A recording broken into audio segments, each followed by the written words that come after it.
Tout le monde est installé. Oui.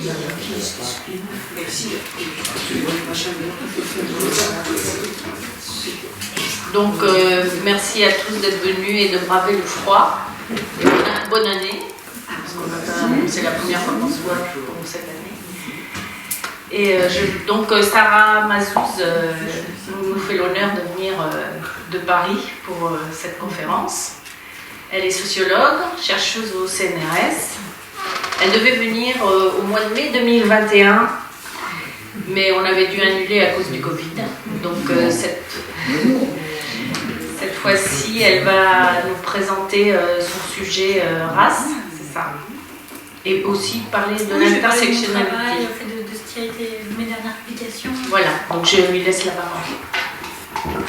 Merci beaucoup. D'abord, mes remerciements à Véronique Baldi qui m'a invitée à venir, aux autres organisateurs et organisatrices de l'Université populaire de Saint-Michel-sur-Orge. Et merci à vous toutes et tous d'être venus malgré le froid et la nuit pour discuter de questions qui ont à la fois été ces dernières années au cœur de polémiques, et donc d'un seul coup on s'est mis à parler de notions qui jusque-là étaient réservées aux séminaires de recherche et aux travaux, parce que c'était des outils d'analyse en fait pour les sciences sociales, mais qui ont de fait une portée sociale et politique, et donc c'est pas complètement un hasard si c'est des notions qui font l'objet de polémiques, même si malheureusement dans ces polémiques il y a en général la volonté de déformer et de faire de ces notions des espèces d'épouvantail dans le cadre d'un projet politique qui veut éviter de poser certaines questions. J'y reviendrai. Peut-être que dans un premier temps, je vais vous expliquer comment j'en suis venue à travailler avec ces notions et sur quoi j'ai travaillé en thèse avant de devenir chercheuse au CNRS. Donc moi je suis sociologue. J'ai fait une thèse, et à cette occasion c'est quand je présentais l'ouvrage issu de ma thèse que j'ai rencontré Véronique Baldi à l'Université populaire de Sainte-Geneviève-des-Bois. Donc j'avais travaillé sur la manière dont on pense dans le contexte républicain les rapports, le rapport au groupe pensé comme autre. Et donc moi, dans ce que j'appréhendais comme autre, c'était les personnes perçues comme étant d'origine étrangère ou autre. Donc à partir j'avais à ce moment-là analysé deux politiques publiques différentes, la création des politiques de lutte contre les discriminations raciales au tournant des années 90 et au début des années 2000, avec la façon dont on a essayé de comprendre ce qu'apportait le fait de penser les choses dans les termes de la discrimination raciale et pas seulement de l'intégration, etc. Donc avec aussi toutes les difficultés à penser ces questions dans le contexte républicain. Et en même temps, ce qui m'avait intéressé dans cette recherche qui a donc donné lieu à un livre qui s'appelle La République et ses autres, c'était de voir comment, à la fois, donc il y avait une très grande difficulté à comprendre ce que la notion de discrimination apportait, puisque normalement, un des apports de la notion de discrimination, c'est de dire qu'il y a des blocages structurels qui ne tiennent pas simplement à la volonté des personnes, notamment d'origine étrangère, ou assignées à une origine autre, mais qu'il y a aussi des blocages structurels du côté de la société, et que l'enjeu, c'est de se demander comment on peut faire en sorte d'augmenter les conditions concrètes de réalisation de l'exigence d'égalité. C'est ça en fait, quand on parle de discrimination, d'ailleurs qu'on parle de discrimination homme-femme, ou de discrimination vis-à-vis des personnes handicapées, ou de discrimination vis-à-vis des minorités sexuelles, ce qu'on pose comme question, c'est pas tellement comme on le dit dans le discours mainstream, le fait de vouloir revendiquer des identités. C'est au contraire vouloir réfléchir à la création et à l'institution de politiques d'égalité. C'est-à-dire comment on en vient à faire que ces populations qui subissent de manière historique un traitement inégalitaire voient leur sort amélioré par des mesures qui peuvent être des mesures réparatrices ou des mesures compensatrices. Donc c'est ça en fait ce que la notion de discrimination apporte, et la difficulté qu'elle pose dans le contexte particulier de la République française, c'est que en général ça amène à penser les groupes. C'est-à-dire ça amène à penser que la société est fractionnée en groupes non pas, là encore, pour des raisons culturelles ou identitaires, mais parce que quand on appartient à un groupe qui est historiquement soumis à des modes d'inégalité, à des formes d'inégalité inscrites dans les rapports sociaux et dans l'histoire, et de fait, on est constitué en groupe. Les femmes sont un groupe, alors bien sûr, et là une des difficultés, par exemple quand on a pensé la question de la parité en France, un des enjeux pour légitimer cette politique dans les années 90, c'est notamment le travail d'Éléonore Lépinard et aussi de Laure Bérénice, ça a été de montrer que les femmes n'étaient pas un groupe, parce qu'il fallait réinscrire ça dans l'idée républicaine d'indivisibilité de la République et de dire on n'est pas en train de faire une politique antidiscriminatoire, on fait autre chose. Ce qui a été d'ailleurs après dommageable pour d'autres politiques qui auraient dû être des politiques antidiscriminatoires, parce que ça n'a pas été l'occasion d'ouvrir le débat et de comprendre qu'en fait une société peut être unie sans être totalement homogène, et de fait historiquement on a des groupes qui existent, là encore pas parce que les gens aiment bien se mettre en groupe, mais parce que la société fonctionne sur des rapports d'inégalité qui amènent à produire des groupes entre des gens qui dominent et des gens qui sont dominés. Voilà. Donc, pour revenir à mon travail de thèse, tout l'enjeu, ça a été de voir à la fois, d'analyser les difficultés spécifiques posées par l'émergence de cette question des discriminations, sachant que l'impulsion venait à la fois de l'Union européenne, qui a créé une législation très active sur ces questions, mais aussi c'était lié au contexte de la fin des années 90 où il y avait tout un foisonnement politique autour de ces questions. C'est le moment aussi de la parité, du Pax, etc. Il y avait le contexte des régionales de 1998 où il y a eu une percée du Front National, donc en même temps la question du racisme et des discriminations raciales s'est fait ressentir de manière beaucoup plus aiguë, avec une menace politique plus grande de l'extrême droite. Il y avait aussi l'accession au poste de Premier ministre, si je me souviens bien, de Jörg Haider en Autriche, donc le FPE, qui était un parti d'extrême droite.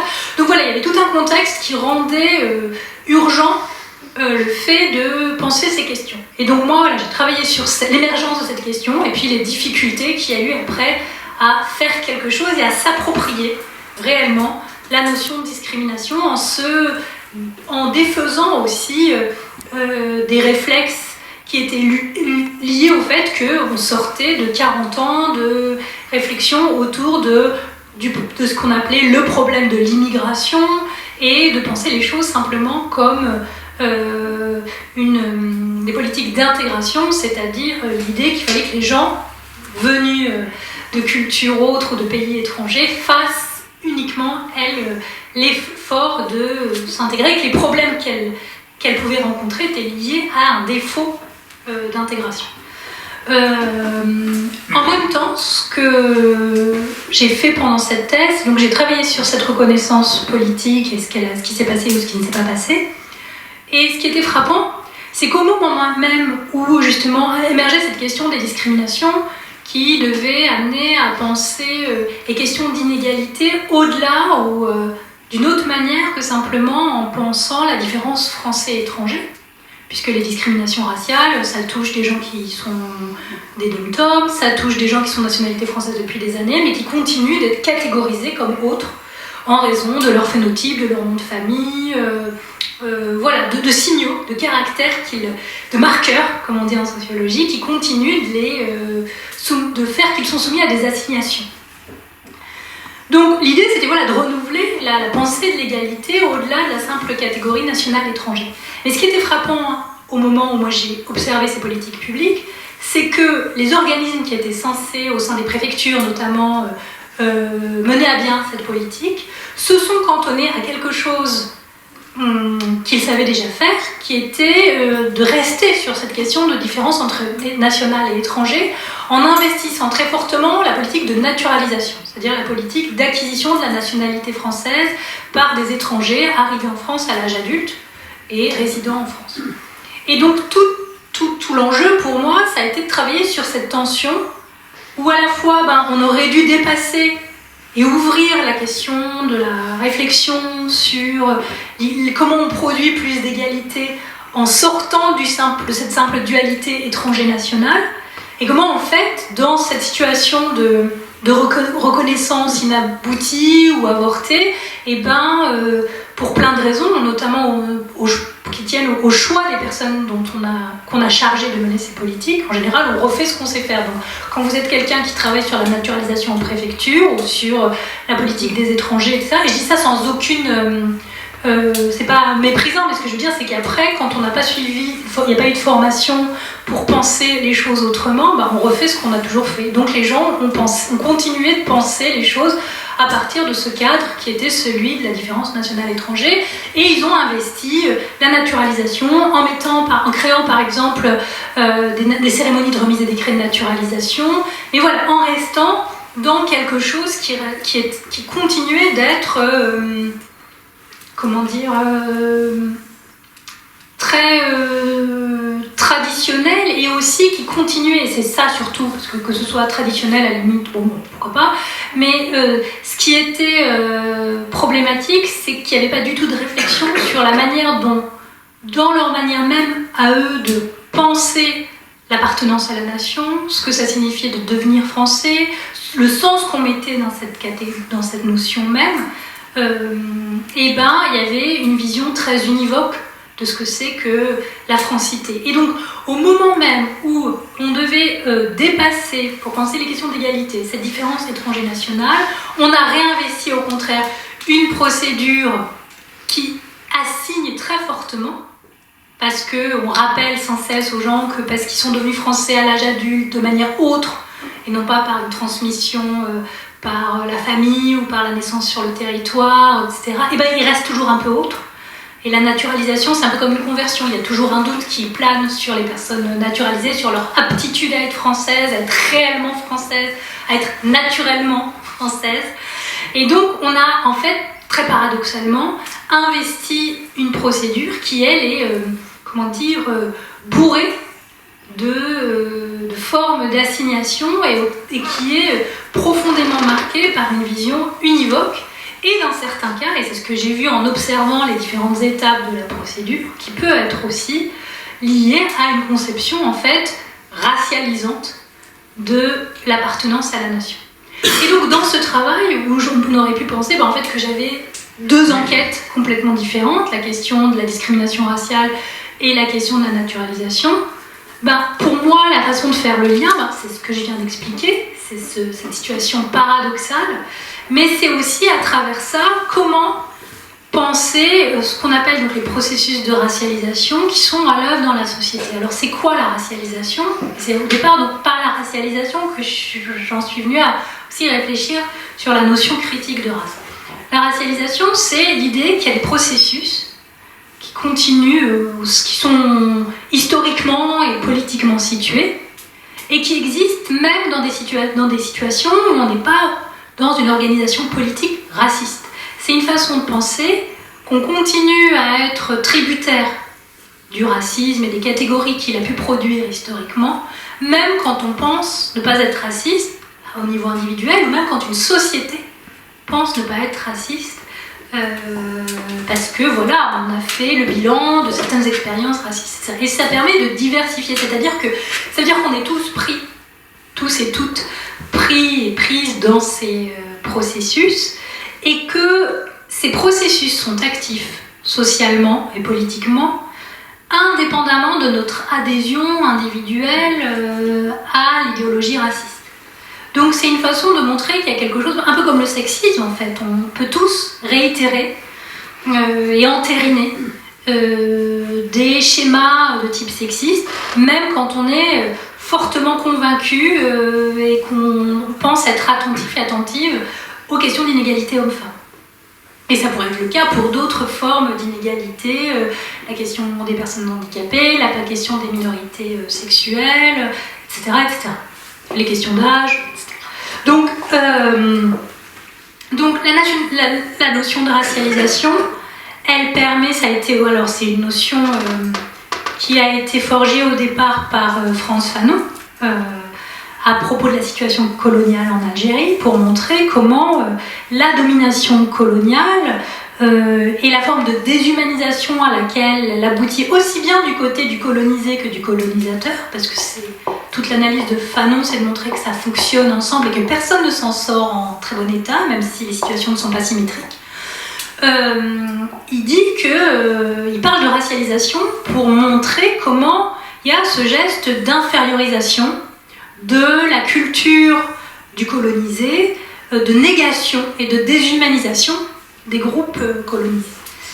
Après, donc, ça n'a pas du tout été réutilisé tout de suite dans les sciences sociales en France, mais comme souvent, les idées circulent, et ce sont des sociologues britanniques qui se sont emparés de cette question au milieu fin des années 70, justement pour sortir des analyses qu'on utilisait à ce moment-là au Royaume-Uni, qui utilisaient l'expression race relations, et qui, aux yeux de ces chercheurs, restaient trop tributaires d'une vision idéologique du racisme. On ne pensait les rapports avec les groupes, entre groupes, qu'à l'aune d'un racisme actif et idéologique. Et donc utiliser racialisation, comme je vous le disais, ça permettait d'entrer dans un niveau de complexité plus grand, parce que ça permet de voir qu'on est toutes et tous pris dans ces rapports et qu'ils se jouent dans toutes sortes d'interactions, même quand on pense être bienveillant, quand on pense faire des blagues, là si je parle du niveau individuel, ou par exemple dans des politiques qui pensent être neutres, mais qui ont des effets qui vont finalement toucher des groupes qui historiquement sont des groupes qui ont été infériorisés sur le plan racial. Donc cette notion, elle a été vraiment centrale dans mon travail de thèse, et c'est à partir de ça que j'ai eu à travailler avec la notion de race, alors pas du tout au sens du raciste et du racisme, c'est-à-dire qu'il ne s'agit pas de parler de race au pluriel pour les classer, les hiérarchiser en pensant qu'il y a des groupes qui sont radicalement hétérogènes, des groupes humains radicalement hétérogènes les uns aux autres et inférieurs ou supérieurs les uns aux autres. Ça, c'est la notion raciste de race. En fait, quand on parle de race en sciences sociales de manière critique, c'est l'idée qu'en fait, même si on sait que les races au sens du racisme n'existent pas, là encore, on est pris dans une histoire où le racisme a été à un moment très important et structurant, et que donc on continue en fait d'avoir des rapports sociaux qui subrepticement sont tributaires de cette histoire. Et donc il continue d'y avoir, pour les personnes qui appartiennent notamment à des groupes qui historiquement ont été placés en bas des hiérarchies racistes, ces personnes, elles continuent de pâtir de régimes inégalitaires, même dans des sociétés qui pensent avoir rompu définitivement avec une organisation politique raciste. Et donc c'est pour ça qu'on dit race, parce qu'il faut nommer et dire la continuité, avec bien sûr toute la difficulté que ça suppose, puisque le terme race est un terme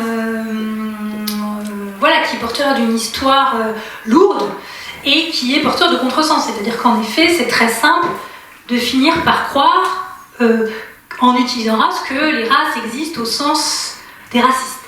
Et c'est pour ça que moi j'explique que, par exemple, je fais cours, je dis aux étudiants, vous ne pouvez pas du tout l'utiliser au pluriel, de même qu'on n'utilise pas genre au pluriel. Maintenant on le voit tout le temps dans les articles, et c'est un énorme contresens sur ce qu'on désigne par genre ou par classe. En fait, quand on parle de classe, de race ou de genre, on désigne des rapports hiérarchiques sociaux qui sont des rapports abstraits, qui vont venir prendre une forme à chaque fois concrète, différente selon l'époque et la société dans laquelle on se situe. Donc il n'y a pas de société qui échappe à ces formes de hiérarchisation, mais elles vont être configurées de manière différente selon les situations, selon l'histoire, selon qu'il y a un passé colonial ou pas, est-ce qu'on a été une puissance coloniale, est-ce qu'on a été un pays colonisé, etc. etc. Comment, sous quelle forme, quel type de production ça a mis en jeu, etc. Donc ça change à chaque fois. Est-ce qu'on est une société de caste, par exemple ? Ça va changer à chaque fois, mais ça vient... et c'est pour ça que ça s'utilise au singulier, c'est parce qu'à chaque fois, c'est un rapport de pouvoir qui est d'ailleurs en lien avec les autres. J'y reviendrai en parlant d'intersectionnalité, mais vous n'avez pas de rapports de classe qui ne sont sans lien avec le genre, la race, l'âge, etc.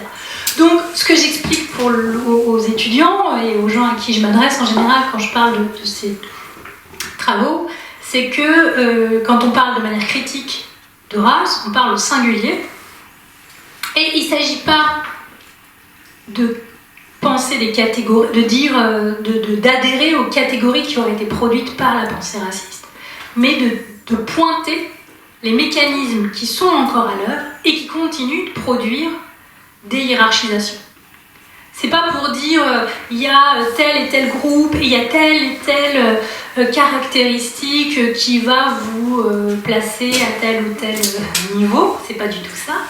C'est dire en fait on a encore des mécanismes qui vont faire que dans telle situation, être noir, être catégorisé comme noir, être catégorisé comme asiatique, être catégorisé comme musulman, être catégorisé comme arabe, etc., ça va être catégorisé comme mélanésien, ça va avoir des effets sur votre parcours social, sur la façon dont vous allez être, votre dossier peut être traité dans une administration, etc. Et donc, pourquoi c'est compliqué, plus particulièrement en France? Parce que ça remet en cause l'idée qu'on est dans une société qui aurait déjà réussi à être aveugle à ces questions. Vous savez, l'idée que... Donc en France, à la fois il y a l'idée d'indivisibilité, dont je parlais tout à l'heure à propos des groupes, mais il y a aussi l'idée d'être indifférent aux différences d'origine. Alors c'est une très belle idée de se dire on aspire à une société où ces choses-là n'ont plus d'effet sur les personnes et on fonctionne comme si tout ça n'existait pas. Ça, certes, mais en fait dans les faits, ce qu'on constate, c'est que ça permet surtout d'occulter le fait qu'on est, ce que je disais, qu'on est tributaire d'une histoire où selon votre phénotype, votre nom de famille ou d'autres marqueurs dont les personnes peuvent être porteuses, eh ben, vous n'allez pas subir un traitement égal à celui de votre voisin ou de votre voisine. Donc, c'est très bien de garder ça comme exigence, mais ça ne fonctionne que si on sait qu'en réalité, en fait, on n'arrive pas à le réaliser. Et que donc, comme on n'arrive pas à le réaliser, il faut arriver à reconnaître le fait que ça n'est pas encore... ça n'est pas quelque chose qui a un état de fait, mais peut-être quelque chose auquel on aboutirait. Et moi, je pense qu'on n'y aboutira jamais et qu'il faut continuer de garder ça juste comme une exigence pour se poser la question de toujours plus d'égalité et d'attention au fait qu'on est tous et toutes susceptibles de produire des injustices, parce qu'on est tous limités et qu'on a tous des points de vue biaisés. Mais voilà, mais se dire, il y a quelque chose qui n'est pas réalisé et pour être attentive et attentif à ces questions, il faut admettre que à la base, vu l'histoire, on ne part pas tous et tous à égalité et que donc il faut être attentif ou voire même donner des coups de main à des groupes par mesure réparatrice ou compensatrice. Donc, je disais quand tout à l'heure je parlais de la notion de race, que c'est une notion abstraite, mais qui donc qui est à penser à chaque fois dans un espace politique et social concret. Voilà, par exemple, on ne va pas produire des catégories racialisantes et les assignations qui vont avec. Donc en fait, quand je dis assignation, c'est cette idée de réduire quelqu'un à ce qu'on suppose être son origine, d'en faire l'alpha et l'oméga qui permet d'expliquer tout dans son comportement. Donc c'est là où il y a une essentialisation. On pense que la personne, tout s'explique par son origine, culturelle, géographique, religieuse. Et puis on va supposer que c'est moins bien. Que c'est moins bien que notre propre position à nous. Mais donc après, les modalités sur lesquelles joue ce geste d'assignation, elles vont changer selon les contextes politiques, historiques et sociaux. Et donc je vous disais, en fait, pour vous donner un exemple et pour montrer à quel point les choses sont aussi relatives, si on prend par exemple le cas de l'Inde, pour nous, on va se dire, c'est tous des gens qui sont indiens, il ne doit pas y avoir de question de racialisation entre eux. Ou si vous regardez en Afrique du Nord, vous allez vous dire, là, tout le monde, c'est tous des gens pareils, des Arabes, il y a quelques Berbères, mais enfin tout le monde finalement se ressemble. il n'y a pas d'assignation raciale entre eux, et il y a des enjeux avec l'ancienne colonie. Certes, il y a des enjeux avec l'ancienne colonie, mais il y a aussi des assignations entre personnes. Par exemple, dans le Maghreb, vous avez aussi une valorisation de la clarté de la peau, qui est certes liée à l'expérience coloniale européenne, mais qui puise aussi des sources plus anciennes dans l'expérience coloniale ottomane, par exemple, parce que les représentants de l'Empire ottoman étaient eux-mêmes des gens qui venaient des Balkans et qui étaient clairs, et que donc avoir une ascendance turque c'était valorisé, mais en fait quand on disait ascendance turque, on pensait à des gens aux yeux bleus, etc. Si on retourne du côté de l'Inde, vous avez vraiment un croisement. Moi je ne suis pas spécialiste de l'Inde, mais pour le peu que j'en connaisse, vous avez des recoupements assez forts entre appartenance aux classes supérieures, aux castes supérieures, à la classe bourgeoise, enfin possédante, et avec des questions de phénotype et là aussi de clarté de la peau. Donc vous voyez, les enjeux de racialisation, vous les retrouvez là aussi. Si on travaille un peu sur le Japon comme puissance impériale en Asie, vous avez aussi ça, l'idée d'une clarté de la peau, d'une blancheur de la peau et donc d'une condition blanche japonaise par rapport aux pays qui ont été colonisés par le Japon, notamment je pense toute l'idée qu'il y a un phénotype coréen, que les Coréens sont sombres de peau, etc. Donc on retrouve ces enjeux-là. Et bien sûr, alors après, si on regarde l'histoire de l'expansion coloniale européenne, bien sûr, comme c'est une expansion coloniale qui a eu la dimension la plus grande, qui a eu les moyens financiers et politiques les plus importants, et ben ça a pris une ampleur inégalée. Mais donc c'est important de garder, se dire que ces enjeux existent partout et qu'il n'y a pas de société pure qui échappe à ça. Un autre élément qui est important, j'ai beaucoup insisté sur le contexte français et ce qu'on appelle en anglais la color blindness, c'est-à-dire cette cécité aux couleurs ou aux différences.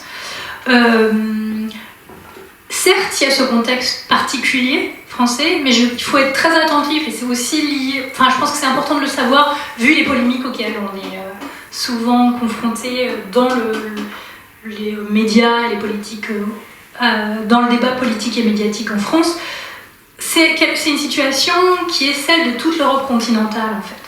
C'est-à-dire que et c'est lié à la façon dont on a négocié en 1945 le rapport au régime collaborationniste.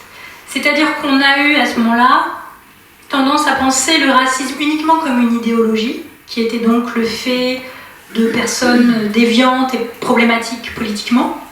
Et c'est fou parce qu'à l'époque, tous les pays d'Europe continentale étaient eux-mêmes encore des colonies, enfin des empires coloniaux, pardon, où les choses étaient complètement, où les rapports sociaux et politiques étaient encore complètement structurés sur un mode racial. Mais donc on s'est cantonné à ce moment-là, et c'est une grande différence avec le Royaume-Uni, à une lecture strictement idéologique du racisme en excluant les formes plus structurelles ou qu'on appelle systémiques, même si moi je pense que je préfère le terme structurel pour montrer le fait que ça s'inscrit dans une histoire. Et le fait que, voilà, dans les mécanismes même de fonctionnement institutionnel, parce qu'il faut faire le tri, parce qu'il faut catégoriser les usagers, parce qu'on crée des catégories par le travail même administratif, on en vient, dans la pratique, à mobiliser ce type des schémas qui sont de type raciste, même quand on n'est plus dans une organisation explicitement et activement raciste sur le plan idéologique. Et donc c'est vrai que vous avez un élément un peu commun à tous les pays d'Europe continentale. Donc voilà, je disais ça un peu pour désenclaver le cas français et le réinsérer dans des choses plus larges au niveau avec l'histoire de l'Europe pendant la deuxième moitié du XXe siècle. Mais ce qui est spécifique, ce qui vient renforcer ça dans le cas de l'histoire, dans le cas français, c'est cette idée donc de pas vouloir donner de pertinence politique à ce qu'on suppose être des éléments liés à l'origine. et aux affiliations. Et ça, c'est lié à 1789, et on comprend très bien pourquoi les révolutionnaires de 1789, pour penser l'égalité entre citoyens, se sont dit, comme on sortait d'un régime où l'héritage faisait tout, l'héritage du nom faisait votre condition politique et sociale, si on voulait sortir de ça, il fallait arriver à s'abstraire de cette question et faire que l'héritage n'ait plus aucune pertinence politique. Penser donc un citoyen abstrait. C'est pour ça que c'est de là que vient, dans le cas français, l'idée que c'est l'abstraction qui produit l'universalisme et qui produit aussi l'égalité.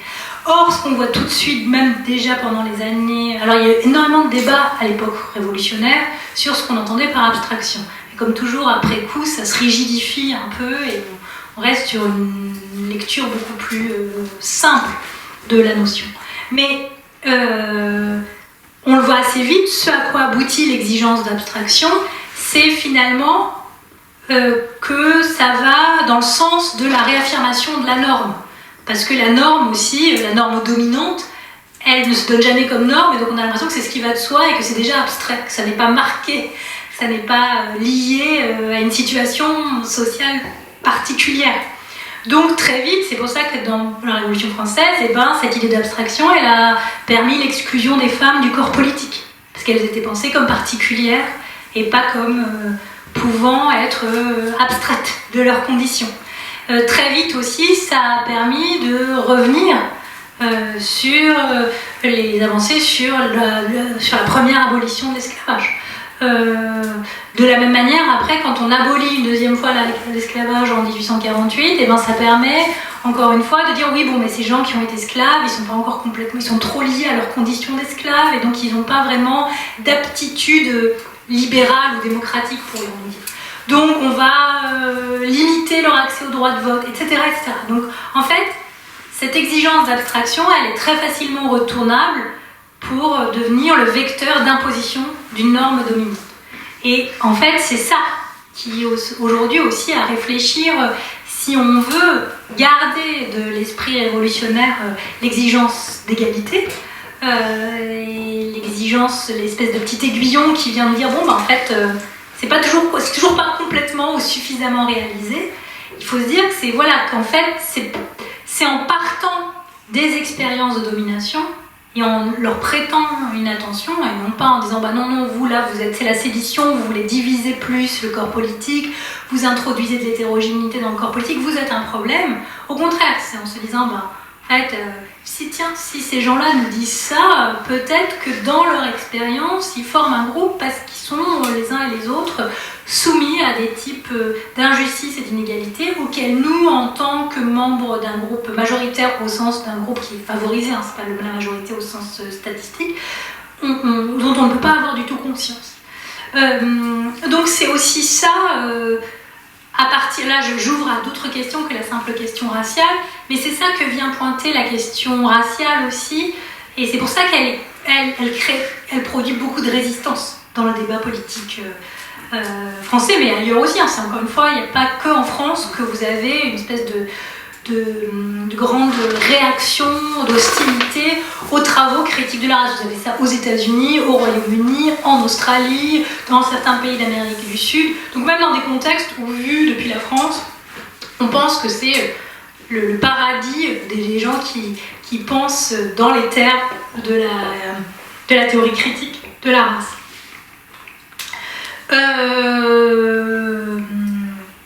Et donc, vous l'avez peut-être vu aussi dans mon propos, l'enjeu quand on parle aussi bien de race et encore plus de racialisation, parce qu'on insiste là sur la question des processus sociaux et historiques, un des enjeux, c'est de ne jamais penser que les rapports de race existent tout seuls. Et donc toute l'idée, c'est de les articuler avec d'autres formes de rapports de domination. Et c'est pour ça... c'est ça qu'on appelle l'intersectionnalité. C'est l'idée de dire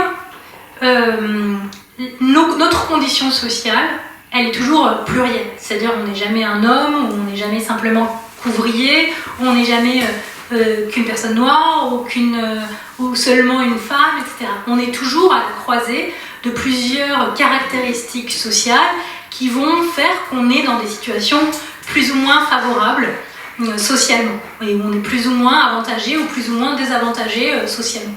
Sachant, là encore, donc, quand on parle d'intersectionnalité, on fait d'abord ce constat. On fait le constat d'une pluralité des conditions, que les conditions sociales sont plurielles, mais plus particulièrement que pour certaines personnes qui sont, elles, à la croisée, c'est pour ça qu'on parle d'intersection, à l'intersection de plusieurs formes de domination. Donc par exemple, être une femme noire aux États-Unis, de conditions ouvrières, soumise à des violences domestiques. Bon, là, vous avez plusieurs formes de... ou être une femme sans papier, parce qu'il y a aussi la question, par exemple, du statut administratif qui joue. Ben là, vous êtes à la croisée de plusieurs formes de domination. Ce que va dire l'intersectionnalité, aussi, ça va être, et c'est en ça que ça complexifie l'analyse des inégalités et des discriminations, c'est-à-dire, dans certains cas, ces différentes formes de domination s'additionnent, et donc c'est plus difficile pour vous parce que vous êtes une femme noire, victime de violences domestiques, dans un contexte extrêmement raciste. Mais ce qu'on voit aussi, c'est que ça ne fonctionne pas toujours sous la forme de l'addition. C'est pour ça qu'il y a cette métaphore géométrique pour sortir de l'idée uniquement arithmétique. Et par exemple, c'est de dire, dans certains cas, par exemple dans les rapports avec la police, être un homme noir jeune, c'est beaucoup plus désavantageux qu'être une femme noire jeune. À condition égale, on a beaucoup plus de chances de se faire non seulement contrôler, mais que le contrôle de police se passe mal. L'interaction avec la police se passe mal. Donc c'est ça, vous voyez, la notion d'intersectionnalité, c'est ça que ça désigne. Ça désigne d'abord une situation, et notamment une situation, alors pour revenir, c'est une juriste au départ qui forge le nom, mais c'est le produit d'une longue réflexion au sein du féminisme états-unien, notamment quand vous avez des féministes noires qui ont dit, en fait, le féminisme de la deuxième vague, c'était essentiellement un féminisme de femmes blanches bourgeoises, et elles ont oublié les femmes de classe ouvrière, soumises au racisme, pour certaines lesbiennes, etc. Et donc c'était une façon de dire, en fait, même au sein du féminisme, il y a différentes conditions et il faut arriver à le prendre en compte. Donc l'idée, c'était d'apporter de la complexité, de dire, voilà, même dans de montrer qu'il y a des éléments, qu'il y a des rapports de pouvoir même au sein des groupes dominés, en fait. Et c'est aussi donc une façon de dire, et c'est ce que montre justement Kimberlé Crenshaw quand elle parle des violences faites aux femmes noires, de dire, si on prend les gens que sous un angle, on rate quelque chose. Par exemple, si on prend le cas de ces femmes africaines-américaines victimes de violences conjugales, si quand elles sont prises par des associations antiracistes, on va avoir tendance à minimiser les formes de violences sexistes auxquelles elles sont soumises, on ne va pas le saisir, on va même parfois des fois tenter de l'occulter parce que c'est des fois des hommes noirs qui sont violents vis-à-vis d'elles, etc. Si on va du côté des associations féministes, on va avoir tendance à ne pas comprendre ce que la dimension raciale ajoute à l'expérience singulière de ces femmes.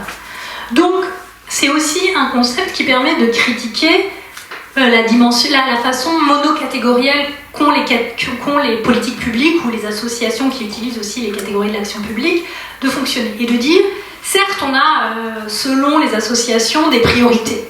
Mais il faut savoir qu'en fait, socialement, il n'y a pas un rapport de domination qui, a priori, a le dessus sur les autres et permettrait, si on règle ce problème, de régler tous les autres. C'est aussi ça, c'est aussi une réponse à une certaine lecture, par exemple marxiste, qui a une tendance à dire le jour où il n'y aura plus de problème de classe, tout va se régler, il n'y aura plus de problème homme-femme, il n'y aura plus de racisme, il n'y aura plus de questions liées au handicap, etc. C'est de dire, non, a priori, on ne peut jamais savoir quel est le rapport de domination qui a le primat.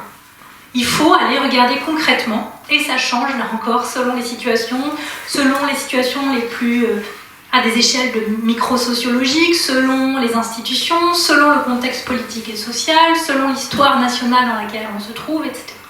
Donc c'est en ça aussi que c'est une complexification, et c'est vraiment l'idée de se dire, voilà, moi je vais peut-être être plus engagée sur les questions féministes, mais en étant féministe, il faut que je sois capable de, comme dit une autre théoricienne de l'intersectionnalité, qui est aussi une juriste états-unienne, qui s'appelle Mari Matsuda. Elle dit qu'il faut être capable de poser l'autre question.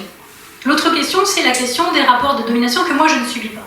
C'est-à-dire, certes, moi, ce qui m'intéresse, par exemple, si je suis une association féministe, c'est les inégalités hommes-femmes et comment elles s'ancrent dans les rapports sociaux, à différents endroits, dans les rapports intimes, là où on pense qu'il y a de l'affectif, etc.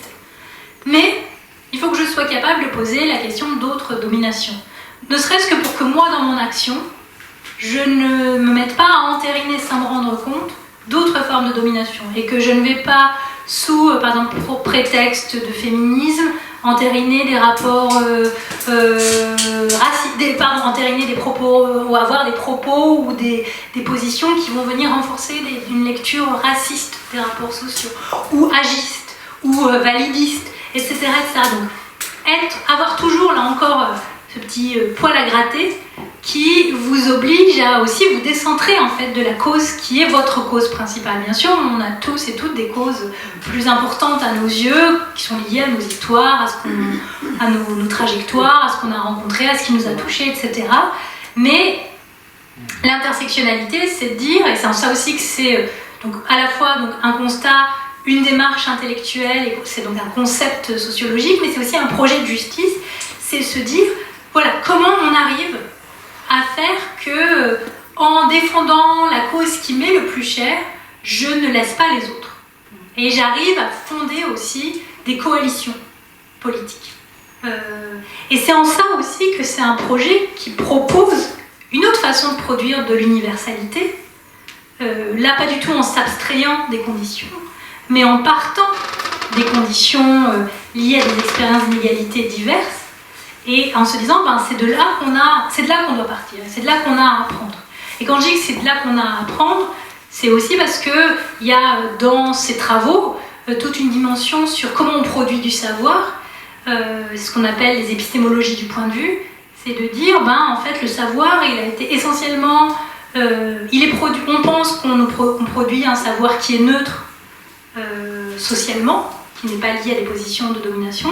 Or, en fait, on voit bien que énormément de choses, d'éléments de connaissances sur ce que l'expérience minoritaire, là encore au sens d'être membre d'un groupe qui est soumis à des formes de discrimination, et pas du tout au sens statistique, vous n'avez pas exactement la même connaissance de la société que quand le monde est fait pour vous. Donc, on aurait à gagner à aussi constituer de manière collective le savoir à partir de ces expériences qui sont des expériences minoritaires. Et là, il ne faut pas faire de contresens, ça ne veut pas dire que seuls les minoritaires peuvent parler de leur expérience. On peut tout à fait, dans une démarche respectueuse, parler d'expériences minoritaires quand on a soi-même échappé à ça. Mais ce qu'il faut, c'est arriver surtout à citer les personnes qui jusque-là, dont les expériences ont été occultées, arriver à travailler de manière beaucoup plus collective, et puis surtout comprendre que l'objectivité du savoir, c'est le résultat de ce travail collectif qui parle là encore d'expériences concrètes de la domination, et pas un savoir neutre, alors qu'en fait, là encore, un peu comme tout à l'heure pour l'abstraction, la neutralité est souvent le moyen de cacher une position de domination, d'être en position de dominant. Et donc de distinguer l'objectivité de la neutralité de ce qu'on appelle le sujet épistémique, la personne qui produit du savoir. Mais plutôt de se dire, je vais produire sans doute un savoir d'autant plus fort que je vais être capable de dire, de me situer, moi, et puis aussi d'être capable d'inclure dans mon savoir des savoirs issus d'expériences qui ne sont pas de gens qui ont des expériences qui ne sont pas les miennes. Et donc, voilà, c'est ça l'intersectionnalité. Et donc, en fait, juste peut-être pour revenir en conclusion, je pensais m'avoir mis le chronomètre et j'ai pas regardé. J'ai l'impression que ça fait un moment que je parle. Non, ça fait 40 minutes à peu près. Bon, je vais juste finir en revenant sur ces deux livres. En fait, ils ont un point commun. Bon, déjà, ils ont le même éditeur, Anna Mosa, et puis dans les deux cas, c'est l'idée de clarifier des notions qui font aujourd'hui l'objet de polémiques et de retournements ou de déformations, souvent parce qu'on n'a pas envie que la question se pose. Après, c'est deux textes qui ont une histoire un peu différente. Race, c'est donc un ouvrage qui est paru dans cette collection qui s'appelle Le mot est faible, et c'était l'éditrice, Chloé Pathé, qui voulait qu'on fasse un livre sur cette notion pour expliquer comment aujourd'hui on l'utilise de manière critique. Sachant que tout la raison d'être de cette collection, c'est de se dire aujourd'hui, il y a un usage qui vient faire imploser de l'intérieur les mots et qui vient flouter le sens des mots, et c'est une sorte de péril démocratique, c'est-à-dire présentés comme révolutionnaires des textes, des projets conservateurs, penser le peuple d'une manière rétrograde. Enfin voilà, il y a tout. Donc je prends ces exemples-là parce que c'est les premiers petits volumes de cette collection. Donc l'idée, c'était de redonner leur force aux mots. Alors dans le cas du mot race, c'était plus compliqué parce que l'histoire du mot ne le place pas du côté de l'émancipation, mais c'est plutôt le parcours inverse, c'est-à-dire que c'est un terme qui a servi un projet d'aliénation et de déshumanisation, mais qui aujourd'hui, utilisé de manière critique, permet de dire dans quelle mesure on est encore pris dans cette histoire. Donc ça a été l'enjeu de ce livre, en revenant aussi sur des polémiques liées, des polémiques assez larges liées donc, au débat médiatico-politique, et puis des choses plus précises autour de controverses scientifiques, puisque entre chercheurs, on n'est pas tous et toutes d'accord sur le fait d'utiliser race de manière critique, et il y a des gens qui continuent de penser que c'est dangereux, ou que ça empêche de regarder les rapports de classe qui sont eux le centre et l'alpha et l'oméga de toute explication sociologique, etc. Et alors que ce petit ouvrage que j'ai coécrit avec Éléonore Lépinard, qui est professeure professeur de genre à l'université de Lausanne, qui est sociologue. Au départ, c'était pour le coup beaucoup plus un débat interne aux sciences sociales, parce que on a réagi à plusieurs, et ça c'est au départ un article qui est paru dans une revue qui s'appelle la revue Mouvement, où on réagissait à des prises de position d'un historien que vous connaissez peut-être, Gérard Noiriel, qui est un historien éminent de l'histoire de l'immigration, mais qui avait justement une position très hostile à l'idée d'intersectionnalité, en faisant à la fois une notion qui venait éclipser la question de la classe, donc c'était un premier contresens, et en faisant, un peu comme on le fait dans les polémiques, une sorte d'épouvantail qui allait réintroduire l'identité, l'essentialisation, etc. Donc nous, on s'était dit que c'était, dommage que quelqu'un qui a autant d'importance dans la discipline, dans les sciences sociales, écrive un texte aussi peu documenté sur un concept. Et puis comme en plus son poste, si c'était resté confidentiel, on n'aurait pas réagi, mais ça avait été beaucoup relayé par des gens dont on pensait qu'ils étaient relativement ouverts et informés. Donc on avait écrit ce texte qui était d'abord donc paru dans un dossier où on avait été plusieurs chercheurs et chercheuses à réagir sur cette question. Et puis quand, après l'automne 2020, l'intersectionnalité a été brandie par Jean-Michel Blanquer comme étant la source de tous les mots, la notion inspirant les terroristes, etc. Bon, là on s'est dit, en fait, ça serait bien que ce texte circule au-delà des gens qui connaissent la revue Mouvement et qui vont regarder ça sur Internet. Et puis d'expliquer un peu aussi qu'il y a tout un mouvement, de retour de bâton réactionnaire, et donc voilà, on agite en confondant l'intersectionnalité avec les travaux postcoloniaux, avec les travaux décoloniaux, etc. Donc en faisant une espèce de gloubi-boulga, ce qui servait simplement à faire peur et à installer la confusion. Et donc on a revu le texte et on en a fait ce petit livre que nous aimons appeler le petit livre rose. Qui est aussi un texte donc à la fois de prise de position, mais aussi d'histoire des idées, pour expliquer en quoi il y a des contresens, et un peu ce que je viens de vous dire, à quoi sert l'intersectionnalité à la fois comme concept, comme démarche méthodologique et puis comme projet de justice plus large, comme projet politique. Pourquoi il y a ce va-et-vient et pourquoi en fait les sciences sociales ont toujours eu ce va-et-vient. C'est-à-dire que même Durkheim, quand il travaillait sur le suicide, il avait une vision de la société et il aspirait au fait que ce soit un travail qui permette de faire que la société aille mieux et qu'on comprenne mieux pourquoi les gens se suicidaient, de façon aussi à faire que les gens se suicident moins. Enfin, donc, qu'il y ait un rapport au politique et au social, c'est dans l'essence même des sciences sociales. Après, et je vais finir sur ça, les attaques en militantisme, elles sont là aussi de mauvaise foi, parce que ce qui distingue, c'est pas tellement le rapport au politique et au social, c'est après comment les textes sont validés, sur quoi ils reposent. Et quand on écrit un texte scientifique, ben, ça repose sur des recherches.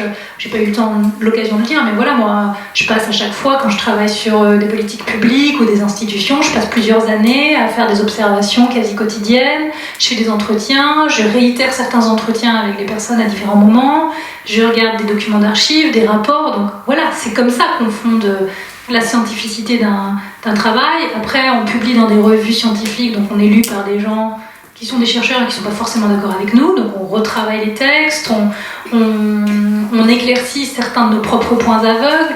Voilà, c'est pas... Et la même personne peut écrire un article scientifique et puis après écrire aussi un tract, mais voilà, les modes de validation des textes ne sont pas les mêmes, et heureusement d'ailleurs, parce que si on mettait autant de temps à écrire un tract qu'un article scientifique, on ne ferait pas grand-chose.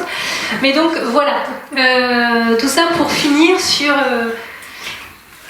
ces deux notions qui disent bien sûr un rapport aux politiques et sans doute une exigence vis-à-vis, enfin voilà, l'attente ou l'idée que si on fait des sciences sociales, c'est aussi parce qu'on voudrait arriver à une société plus juste, pas une société abstraitement juste en soi, parce que ça, je crois qu'il y aura toujours des choses à retravailler, mais justement se dire que c'est chouette de continuer de se dire qu'il continue à y avoir du travail. Voilà, merci beaucoup pour votre écoute. Et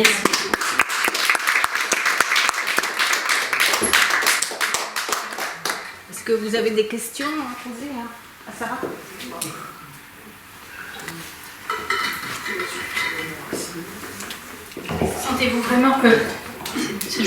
Sentez-vous vraiment très libre, même des choses, je suis passée vite par exemple sur la manière dont je procédais pendant mes enquêtes, enfin vraiment des choses très concrètes, ou si vous voulez des exemples. J'ai conscience que j'ai peut-être eu un discours un peu abstrait pour le coup. Oui. Bonsoir. Qu'est-ce que vous pensez des statistiques ethniques du coup? Est-ce que ça peut apporter quelque chose, voilà. Oui, je pense que c'est très... recherche ou pas Je pense que ça apporte des choses à la fois pour la recherche et pour la politique en fait. Un des problèmes auxquels, je n'ai pas détaillé les résultats de ma thèse, mais un des problèmes que je constatais à propos des politiques de lutte contre les discriminations en matière pour la discrimination raciale spécifiquement, c'est que dans la mesure où on n'a pas de statistiques pour mesurer le phénomène, on n'arrive pas du tout à avoir une montée en généralité.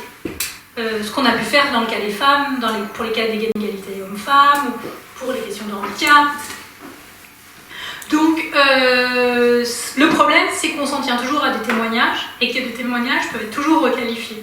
Justement, dire, bon, ben ça, c'est votre cas. Mais on n'a rien qui montre comment vous avez de manière justement structurelle des effets massifs d'inégalité liés à la prégnance d'assignation raciale, en fait, dans des décisions administratives, dans des interactions, etc.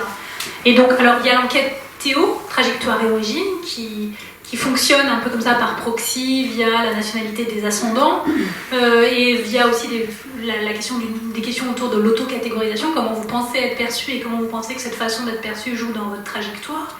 Mais on manque en effet de la force des chiffres en la matière, de manière à pouvoir monter en généralité et puis se rendre compte en fait de la réalité massive de cette situation.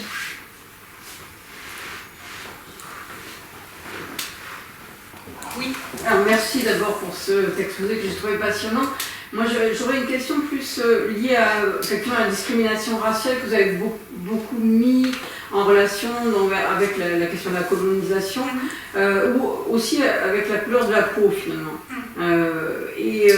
Parce que cette discrimination raciale existe aussi, bien entendu, avec beaucoup d'autres communautés, si on peut les appeler communautés.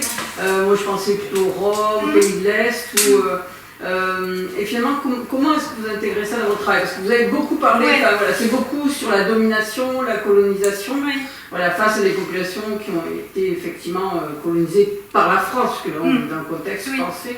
J'aimerais en savoir un petit peu plus. Merci beaucoup pour cette question, parce que c'est un point important que je détaille un peu dans le livre, mais que auquel j'ai pas pensé là en faisant mon exposé. On a tendance, en effet, à confondre la race avec la couleur de peau, alors que c'est des choses disjointes.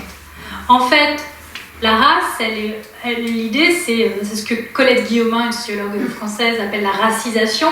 C'est le geste qui va construire comme un groupe inférieur, un groupe qu'on voit comme étant autre, hétérogène et porteur de péril moral. Après, on va chercher des marqueurs physiques qui vont venir être la justification de ce geste d'infériorisation initiale. Et donc typiquement, les Juifs en Europe, ils ne sont pas différents au départ phénotypiquement, mais on les voit comme une greffe par rapport à une Europe qui se pense comme blanche et chrétienne, et on va les penser comme non blancs.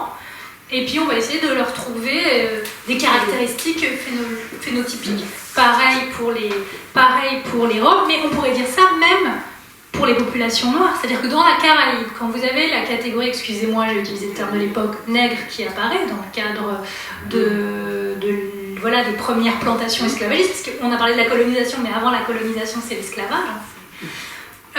En fait, cette catégorisation et cette ligne de partage qui est tracée entre des gens qui se pensent comme blancs et des gens qui pensent comme étant noirs, elle se fait entre des gens qui phénotypiquement sont très proches en fait. C'est un peu tous des gens mélangés, des créoles en fait de la Caraïbe. Donc au départ, encore une fois, c'est un peu comme le cas des Indiens. Nous, si on les voit là, on voit pas de différence. Et pour eux, pourtant, il y a des différences phénotypiques très importantes. Mais ces différences phénotypiques, elles prennent sens après coup. Ce qui est premier, c'est de dire ces gens-là sont autres et inférieurs. Et c'est pareil pour les Roms, et voilà, et il y aurait plein de cas. Donc je crois que c'est très important, en effet. Il y a un truc très important du corps dans la question raciale. C'est un peu aujourd'hui autour de ça que je réfléchis. Mais d'une certaine manière, le geste d'assignation raciale, il vient avant. Et le corps est une sorte de support. C'est pour ça aussi qu'en fait, il y a chez les personnes qui croient aux hiérarchies raciales, une anxiété constante autour de ce qui va être le signe de l'infériorité raciale. Je reprends dans le cas de l'antisémitisme toute l'obsession autour de comment reconnaître une personne juive. Pareil aux États-Unis, tout ce truc autour de la goutte de sang qui peut faire que vous êtes noir même si vous ne le paraissez plus. Donc c'est lié au fait qu'au départ, les marqueurs phénotypiques, ils sont pas stables du tout. Et il n'y a que les gens qui croient au racisme, qui croient qu'il y a une stabilité, mais ils sont tout le temps confrontés à cette instabilité, ce qui vient nourrir leur propre anxiété statutaire et cette volonté de chercher le petit détail qui va permettre de savoir qui est qui vraiment. Alors je ne sais pas si, est-ce que j'ai... Oui, non, je me permets, encore une question. Ce qu'on voit, c'est plutôt effectivement dans les grandes villes, mais il y a aussi ce mélange des races. Comment est-ce que vous réfléchissez par rapport à ça? C'est-à-dire qu'on voit beaucoup de pseudo-français, caucasiens qui se marient avec des asiatiques. Il y a une espèce de mixité quand même dans les races. Est-ce que ça ne change pas un petit peu la donne? Alors déjà, je ne dirais pas de mixité de races, parce que moi je ne pense pas qu'il y ait des races qui se mélangent. Coloration. Vous avez des groupes d'origine différente. Oui, mais justement le propos racial, il n'est pas de dire qu'il y a des races qui se mélangent. En tout cas, moi... Non. Vous avez des groupes, en effet, avec des origines diverses qui se mélangent. Ça c'est pas du tout mon questionnement, en fait. Je m'en fiche un petit peu. Est-ce que ça ne modifie pas un petit peu l'approche? Je crois que... Non, parce qu'en fait, le fait qu'il y ait plus de circulation n'empêche pas malgré tout qu'il continue d'y avoir des formes. Moi, ce qui m'intéresse, c'est les catégorisations et les expériences d'assignation. Ces catégorisations et ces formes d'assignation, elles se déplacent, elles s'atténuent pour certains, mais elles se renforcent pour d'autres.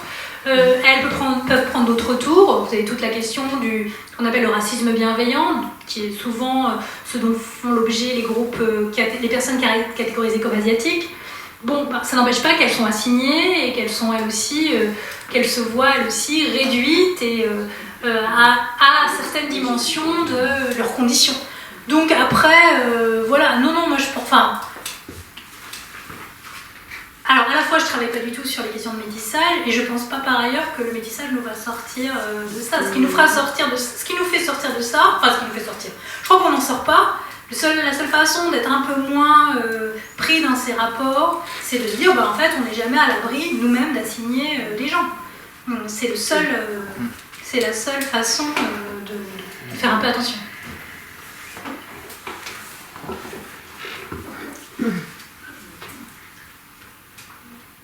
Et dans votre livre, est-ce que vous donnez des solutions pour sortir?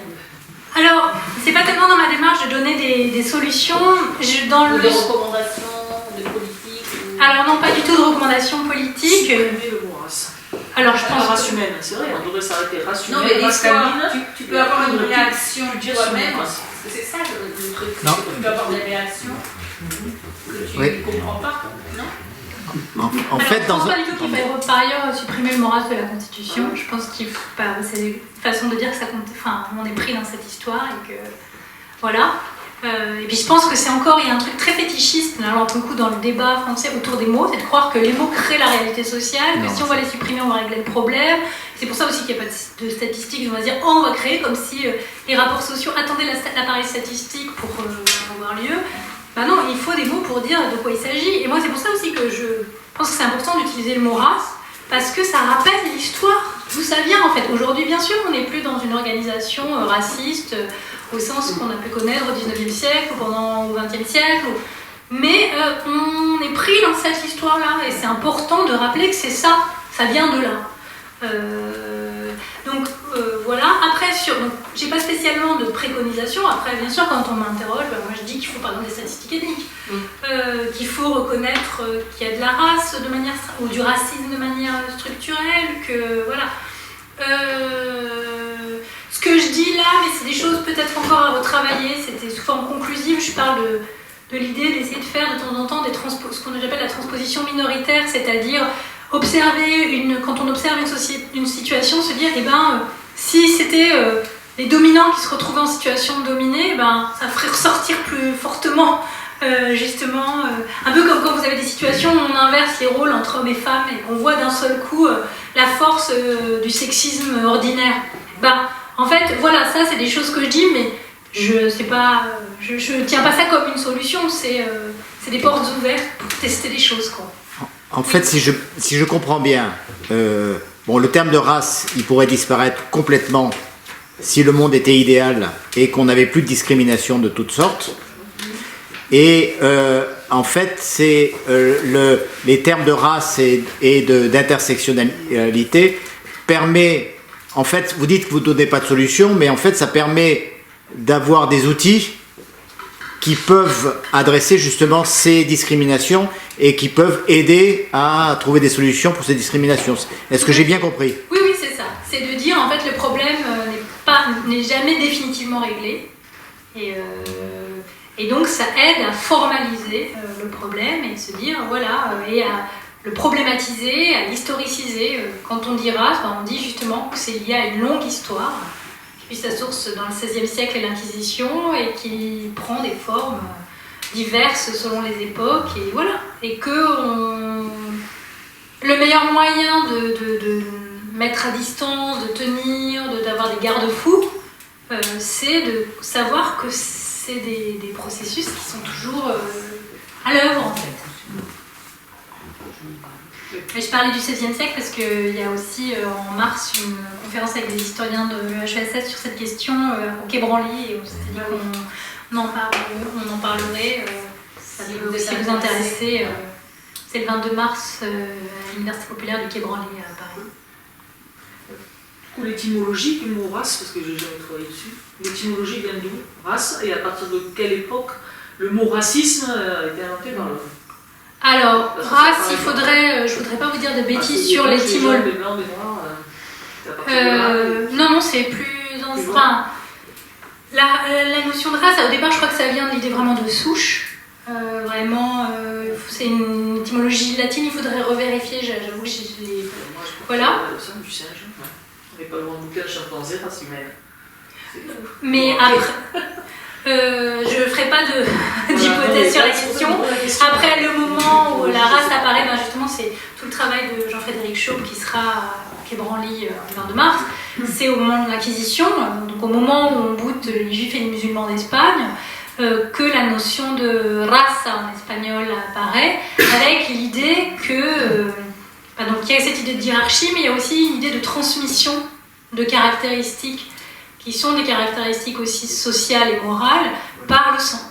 Et donc c'est très lié au départ à l'hérédité et à l'idée d'avoir un sang pur ou pas pur en fait. Et donc avec aussi cette idée que vous avez des marqueurs qui vont continuer d'apparaître même si vous vous convertissez. C'est toute la question des convertis des maranes ou des convertis musulmans au catholicisme dans le contexte de l'Inquisition en Espagne. C'est ce moment-là qui est le moment premier dans la formalisation de la question raciale. Et c'est très important parce qu'à la fois, c'est la première expérience où finalement on boute hors d'Europe des populations pensées définies comme autres. Et puis, dans le même moment, c'est là aussi que commence, à ce moment-là aussi que commence l'expansion hors d'Europe, puisque on va créer le règne de la Grande Grenade dans l'actuelle Colombie. C'est toujours Isabelle la catholique. Donc vous avez aussi ce truc qui va être d'aller plus loin et de convertir des populations, puis de commencer à classer les groupes humains, etc. Toujours en disant, nous c'est mieux que l'autre. Oui, ça malheureusement c'est un tort assez partagé. Il me semble qu'en Amérique du Sud, il y a la journée de la race. C'est en Espagne. Et en Amérique du Sud, c'est un héritage, et ça commémore la conquête espagnole de l'Amérique du Sud, de l'Amérique latine d'ailleurs, au-delà même du Mexique. Et puis il y a une terrorisation qui s'est faite avec la controverse de Valladolid. Oui, bien sûr, sur qui avait une âme, qui n'en avait pas, etc.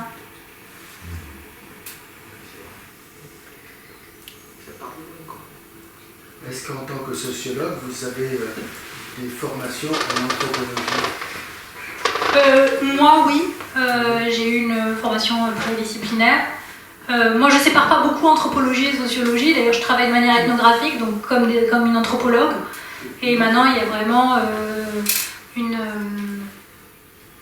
a plus la division. Enfin, il y a des gens qui continuent à tenir à la division classique, mais de plus en plus, il y a une circulation des outils, des lectures et de la démarche.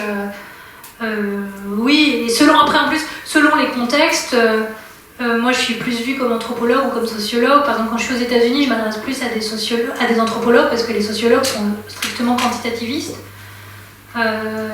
Donc voilà, mais oui.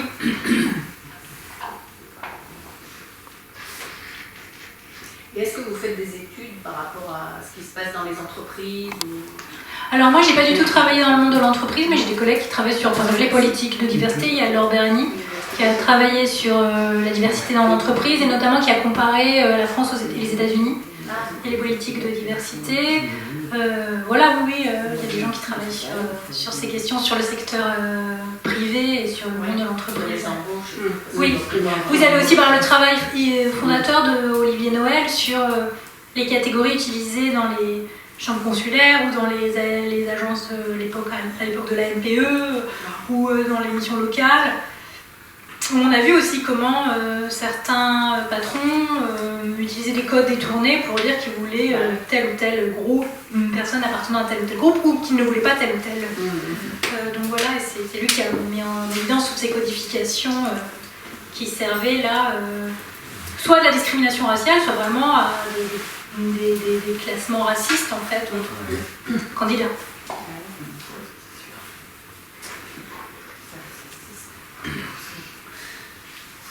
Dans les agences immobilières et tout ça. Oui, je pense. Je ne sais pas s'il y a eu un travail sur les agences immobilières, mais il y a eu pas mal de choses aussi sur les discriminations dans l'accès au logement. Oui, c'est ça.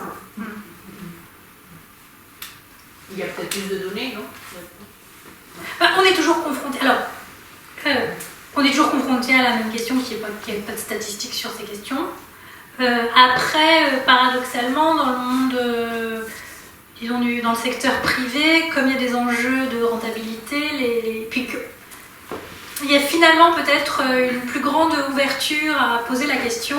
Je ne sais pas si c'est toujours fait de manière très approfondie, mais finalement, les conseillers diversité, même si voilà, le terme est problématique, mais voilà, ils s'emparent davantage de ces questions, et là où ça c'est plus compliqué, c'est dans la fonction publique en France. De dire, ben, en fait, si, il y a quand même des discriminations malgré les concours, l'anonymat. C'est plus compliqué.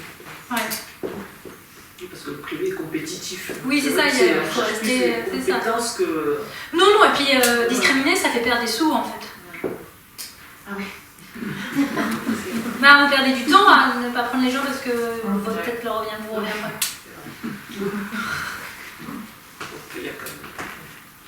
Ma fille a travaillé à un moment donné dans un open space comme ça qui cherchait justement pour une société à recruter des gens. Ben, ils avaient des critères. Ah, bah, la oui, société voulait ça, ça, ouais, c'est particulier. Quoi. Oui, bien sûr, bien sûr. Est-ce qu'il y a d'autres questions? Je crois que dernièrement, le progrès qu'il va y avoir, c'est qu'on ne va plus demander l'âge aux gens pour les recruter. Oui. Je peux entendre ça, ce serait bien. Comme ça, c'est Dans un CV, vu la date de téléphone, Ouais, c'est ça. puis Donne après, pas l'âge, mais. C'est un peu comme le CV anonyme, c'est-à-dire après, dès qu'on passe un entretien, même si on met la jeunesse, ce qu'il faudrait. Non, ce qu'il faut, c'est des mesures. Il faut des choses qui soient plus coercitives vis-à-vis des personnes qui discriminent, enfin vis-à-vis des discriminateurs. Le problème, c'est ça, c'est qu'il n'y a pas beaucoup de menaces qui pèsent sur les personnes sur les 1000 personnes ou les instances. Donc, même si les lois et les menaces et les lois se font, il faudrait un qui contrôle à chaque fois que ce soit bien fait. De toute façon, on ne peut pas, les gens ne respectent pas. Oui, mais bon, il y a des situations, il y a des cas, il y a des réalités, il y a des contextes nationaux où malgré tout, c'est plus difficile de discriminer que dans d'autres. On se fait vite. Non, les gens qui se font coincer pour des discriminations, c'est quand il y a des écrits qui sont donnés avec des directives. Et ces documents-là sont transmis par souvent des syndicats ou autres. Et dans ces cas-là, oui, on a. Mais autrement, c'est difficile de. Je pense qu'il y a des gens qui démissionnent ou qui tombent. Mais c'est pour ça aussi que la question. Voilà, dire, tiens, je suis victime de discrimination. On pourrait peut-être finir sur ça. Peut-être qu'un des enjeux, et c'est aussi pour ça que ces livres existent, c'est que, la question, la reconnaissance de la réalité de ces processus, c'est très important. C'est-à-dire que tant qu'on est dans une situation où, dès qu'on parle de discrimination raciale, dès qu'on parle de processus de racialisation, d'assignation raciale et tout, vous avez les 3/4 de la discussion passe à expliquer qu'en fait ça existe et qu'on est encore à ce stade-là, ça fait perdre non seulement énormément de temps, mais ça fait aussi qu'on est dans une situation où il y a un tel niveau de non-évidence de ces questions que c'est difficile après de faire que les gens s'autorégulent. C'est-à-dire que si on compare avec d'autres pays où la question ne fait plus débat, on sait que structurellement les sociétés produisent des discriminations et notamment des discriminations de type racial.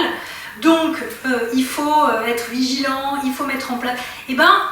Savoir ça veut dire savoir aussi qu'on va beaucoup plus se prendre des coups sur les doigts si on discrimine, que si on est dans un contexte où dès qu'on va parler de discrimination raciale, la discussion va se perdre dans un débat sur est-ce que ça existe vraiment ou pas.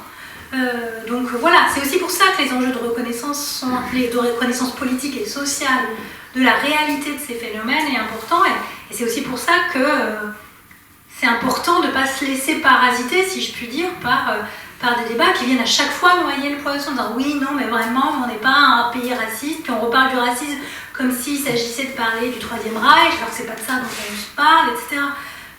Et c'est ça qui fait aussi qu'en France, c'est facile de continuer d'esquiver. Oui, parce que là, dans les entreprises, quand on regarde les statistiques qui sont données dans l'entreprise, on va avoir le homme-femme, on va avoir l'âge en fonction de hommes et femmes, et on va avoir les personnes en situation de handicap, parce qu'on doit avoir un certain pourcentage de gens dans cette situation-là pour ne pas payer de charges supplémentaires. Mais c'est tout. Pour le reste, c'est à ma connaissance interdit. Oui, bien sûr. On pense que c'est réglé et on pense que ça n'est pas le produit social. On pense qu'on parle de la réalité, de la nature des gens. Quand on parle de questions autour des origines, donc de questions raciales, ou quand on parle de questions autour des minorités sexuelles, sinon, en fait, on parle encore d'une condition sociale, mais c'est ça qu'on ne veut pas, qui n'est pas compris dans le contexte français. Et c'est pour ça que Mme Alliot-Marie n'a pas obtenu le fait que Ardoise fonctionne. C'était un logiciel pour gendarmerie et police, où justement on fichait les gens en fonction aussi de la religion, etc. Ça, c'est un peu problématique. Voilà. Un fichier, ça n'est pas une statistique, il faut faire attention. Et un des éléments qui revient dans le débat et qui fait qu'on ne comprend pas non plus, moi je ne demande pas ce qu'il y ait un fichier en fonction de l'origine des gens. Je demande à ce qu'il y ait des instruments de mesure qui permettent de voir comment, en corrélant l'origine réelle ou supposée des personnes, ça joue sur leur trajectoire. C'est pas du tout construire un fichier. Et le problème, heureusement qu'il a été interdit, parce que là c'était plutôt discriminatoire. Parce que oui, mais ça l'est, bien sûr. Non, mais il y a d'autres outils à faire. Il faut que les fichiers informatiques soient complètement séparés.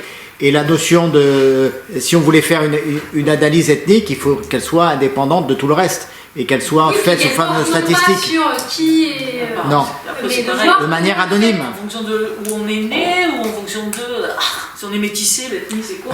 Là c'est compliqué, mais c'est toujours pareil. C'est le gros problème des statistiques en général, c'est que tout dépend de la façon dont la question est posée. Et après on peut lui faire dire n'importe quoi, mais ça c'est vrai. Ça, si vous voulez, il faut inviter Patrick Simon, qui vous parlera beaucoup mieux de ça que moi, sur les questions de statistiques ethniques et qui a travaillé sur ça depuis des années. Donc voilà, ou d'autres membres de l'équipe Trajectoire et Origine. Voilà, en tout cas des gens de l'Institut national d'études démographiques, ce sera des gens plus... pour une autre fois. Voilà. Bon, très bien, merci. Merci beaucoup.